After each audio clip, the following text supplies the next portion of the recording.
Shalom, saya sopir online. Kabar baik bagi kita hari ini dari 1 Raja-Raja 3 ayat 11 sampai ayat 12. Karena panjang, silahkan kita nanti baca. Saya hanya menyampaikan bahwa isi firman kabar baik hari ini bagi kita itu menceritakan tentang permintaan Salomo di dalam mimpinya kepada Tuhan.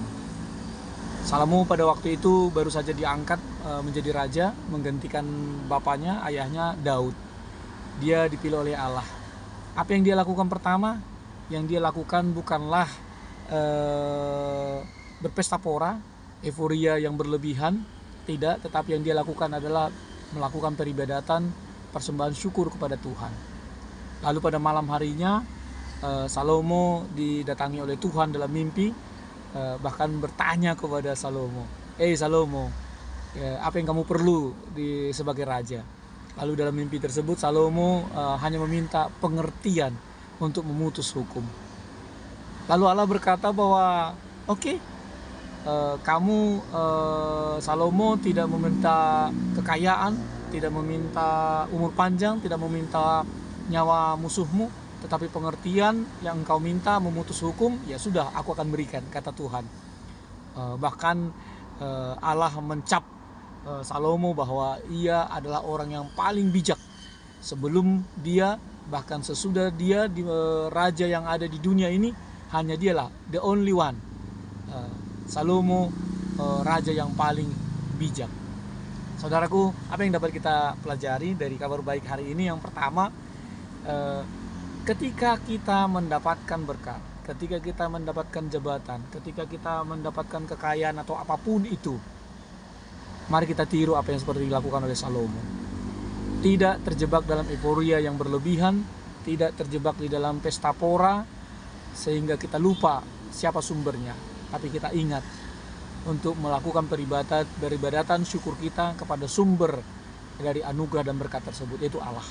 Yang kedua, luar biasa bahwa ketika kita melakukan kehendak Tuhan, mengucap syukur, maka Allah sendiri yang akan bertindak untuk kita. Allah datang sendiri kepada Salomo bertanya, apa yang kamu butuh Salomo? Luar biasa. Ya, luar biasa.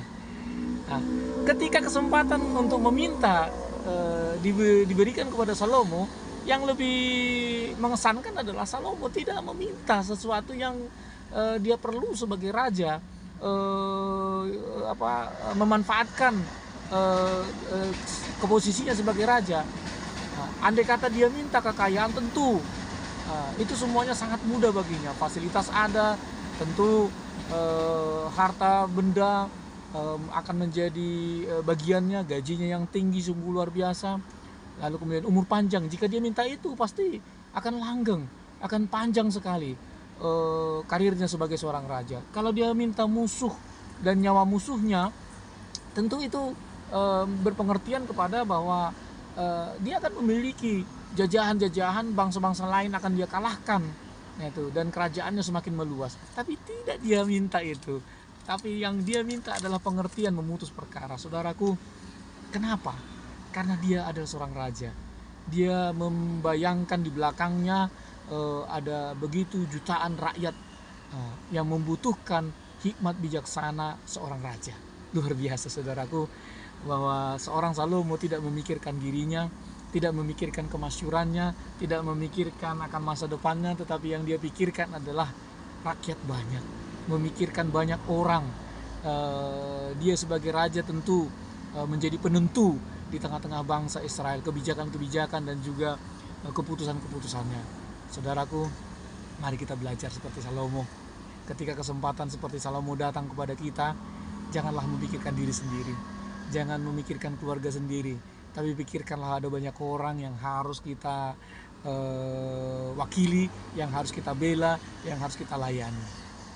Luar biasa. Shalom, saya supir online.